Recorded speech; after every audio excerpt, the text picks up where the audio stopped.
नमस्कार दोस्तों, मेरा नाम है सुप्रिया वर्मा और आज हम बात करेंगे एक ऐसी खगोलीय घटना के बारे में, एक ऐसे आध्यात्मिक रहस्य के बारे में जिसे देखकर आज भी लोग श्रद्धा और डर एक साथ महसूस करते हैं। जी हाँ, हम बात करने जा रहे हैं चंद्र ग्रहण के बारे में। जब एक शीतल, शांत, मन को कंट्रोल करने वाला चंद्रमा गहरे अंधकार में डूब जाता है, जिस पर छाया पड़ने लग जाती है, तो सिर्फ वह खगोलीय घटना नहीं रहती है, वह मानव चेतना पर गहरा प्रभाव डालने वाला समय बन जाता है। आज हम इस वीडियो में ऐसी ही बातें जानेंगे। कुछ लिखा है वो मैं आपको सुनाऊंगी चंद्र ग्रहण के बारे में, जैसे चंद्र ग्रहण के रहस्य क्या हैं, है ना, और इसका मन, भावनाओं और ऊर्जाओं पर क्या प्रभाव पड़ता है, शास्त्रों में क्या कहा गया है, क्या करें क्या ना करें, है ना, और क्यों यह समय साधना के लिए अत्यंत आवश्यक है। ये एकदम लास्ट वाली जो लाइन अभी मैंने बताई आपको कि साधना के लिए क्यों जरूरी है, इसके लिए आप लोग लास्ट तक जरूर रुकिएगा कि क्यों इतना ज़्यादा चंद्रमा हमारे मन पर प्रभाव डालता है, कैसे इस समय जो विचार हम लाते हैं वो बीज बन जाते हैं हमारे जीवन में। तो इसके लिए लास्ट तक वीडियो की ज़रूर रुकिए और जिन्होंने सब्सक्राइब नहीं किया है वो ज़रूर सब्सक्राइब कर लें। चंद्रमा केवल एक ग्रह नहीं है। चंद्रमा को शास्त्रों में मन का कारक कहा गया है, जो हमारे विचारों पर, हमारे स्थिरता पर, मन की स्थिरता पर, भावनात्मक स्थिरता पर प्रभाव डालता है बहुत ज़्यादा। यही कारण है कि जब चंद्रमा में ग्रहण लगता है तो मन में, ज़्यादातर लोगों के मन में बहुत ज़्यादा शंकाएं आ जाती हैं, भ्रम आ जाता है, गुस्सा, क्रोध, ये सब बढ़ने लगता है, उदासी बढ़ने लग जाती है। लोग समझ नहीं पाते हैं ये क्यों हो रहा है। कभी कभी ये बिना कारण भी होता है, आपको कारण तो समझ में ही नहीं आएगा बिल्कुल भी। अच्छा, चंद्र ग्रहण होता कैसे है, कैसे बनता है चंद्र ग्रहण? जब पृथ्वी चंद्रमा और सूर्य के बीच में आ जाती है तो चंद्रमा पर पृथ्वी की छाया पड़ती है, उसकी अपनी छाया हमें नहीं दिखाई पड़ती है। तो उतनी देर के लिए क्या होता है कि समय बहुत ही संवेदनशील माना जाता है इस समय के लिए, ठीक है।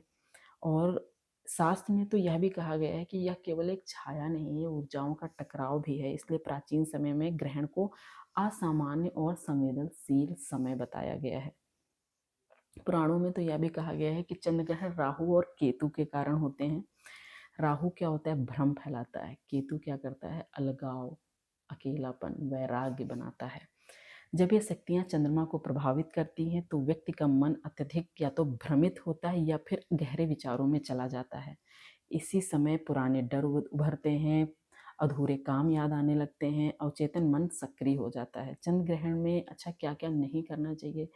भोजन नहीं करना चाहिए, सोना नहीं चाहिए, और मन में कोई भी गलत विचार तो बिल्कुल भी नहीं लाने चाहिए। क्रोध नहीं करना चाहिए और अपशब्द बिल्कुल भी नहीं बोलने चाहिए। इस समय जो भी हम अपने अंदर भाव लाएंगे ना, वो एक बीज बन के हमारे जीवन में पनपता है, ठीक है। तो कोई भी गलत बीज को बिल्कुल भी अपने अंदर नहीं लाने देना है। क्या करें चंद्र ग्रहण के समय, क्या करें? डरने का समय नहीं है, जागने का समय है। इसलिए मंत्र जाप करें, ध्यान करें, मौन साधना करें। मौन रहें तो बहुत अच्छा है। अपने अंदर झांकें, पुराने दुखों को छोड़ने का संकल्प करें। जो लोग पास्ट लाइफ से बहुत परेशान हैं, सोच सोच के उसका संकल्प इसी समय ले लें, उतनी देर के लिए, है ना, जितनी देर होगा। तो शाम के समय होगा चंद्र ग्रहण, तो उतनी देर मन में बहुत अच्छे से भाव लाएं, अच्छी अच्छी बातें। ना समझ आए कि क्या करें तो लिख लीजिएगा उसको जरूर से, ठीक है। इस समय की गई साधना सामान्य दिनों की तुलना में अधिक फल देती है, ठीक है। और चंद्र ग्रहण और ध्यान, अब आप क्या कर सकते हैं, जैसे आंखें बंद करिए और ध्यान कर लीजिए। ये समय आपके लिए वरदान की तरह भी साबित हो सकता है, ठीक है। बस आंखें बंद करें, ध्यान अपनी सांसों पर लाएं और मन को शांत करें। जो भाव उभरे उनको दबाना बिल्कुल भी नहीं है। जो भी विचार आए, कोई भी विचार नेगेटिव पॉजिटिव जो भी आए, उसको दबाना नहीं है, आने देना है। विचार आए आए आए और चले गए। जब हम उन्हें दबाते हैं किसी चीज़ को, जब हम कोई भी भाव दबाने की कोशिश करते हैं तो वो और ज़्यादा उभरने की कोशिश करता है। इसलिए हैंगर नहीं बनाना है दिमाग को, अपने उलझना नहीं उस विचार में, बस आते हुए देखो और चला जाए, ठीक है। आत्मशुद्धि का समय होता है ये। और आखिरी संदेश ये है आप लोगों के लिए, ये लिखा है मैंने कि ये कोई अशुभ घटना नहीं है, ये मन की परतें खोलने का समय है। जो लोग इस समय को समझ लेते हैं वे अपने भीतर नई रोशनी पाल लेते हैं।